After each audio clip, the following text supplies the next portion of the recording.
తెలంగాణలోని ప్రముఖ పుణ్యక్షేత్రం యాదగిరిగుట్ట శ్రీ లక్ష్మీ నరసింహ స్వామి ఆలయంలో అద్భుత ఘట్టం ఆవిష్కృతమైంది. భక్తులు దాతలు సమర్పించిన 80 కోట్ల విరాళాలతో 68 కిలోల బంగారాన్ని వినియోగించి గోపురాన్ని తీర్చిదిద్దారు. స్వర్ణ విమాన గోపురం ఆవిష్కరణ మహోత్సవంలో తెలంగాణ ముఖ్యమంత్రి రేవంత్ రెడ్డి సతీ సమేతంగా పాల్గొన్నారు. అదిగో సుముహూర్తం.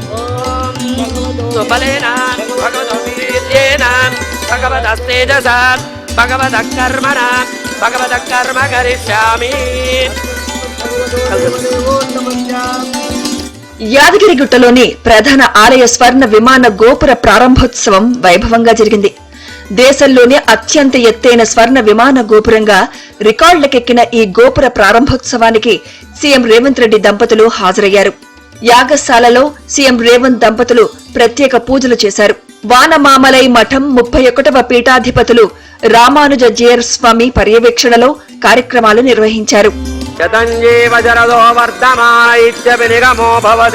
శతమితి శతం దీర్ఘమాయుర్మరుదయేన వర్ధయంతి శతమేనమేవ శతాత్మానం భవతి శతమనంతం భవతి శతమైశ్వర్యం భవతి శతమితి శతాంతి ధ్రువంతే బృహస్పతే ధ్రువంత ఇంద్రశ్చాగ్నిశ్చరాస్కంధారయతాన్ ధ్రువం. ఇక స్వర్ణ విమాన గోపురం ఎత్తు 50.5 అడుగులు ఉంటుంది. విమాన గోపుర వైశాల్యం 10,759 చదరపు అడుగులు.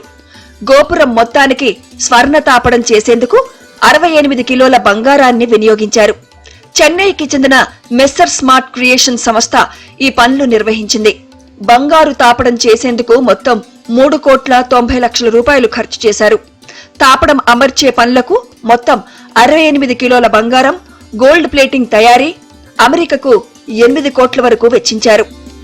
మంత్రపదేభ్యో మామృషయో మంత్రకృతో మంత్రపదయ పరా దుర్మామృజేన్ మంత్రకృతో మంత్రపదేన్ పరాధాం వై.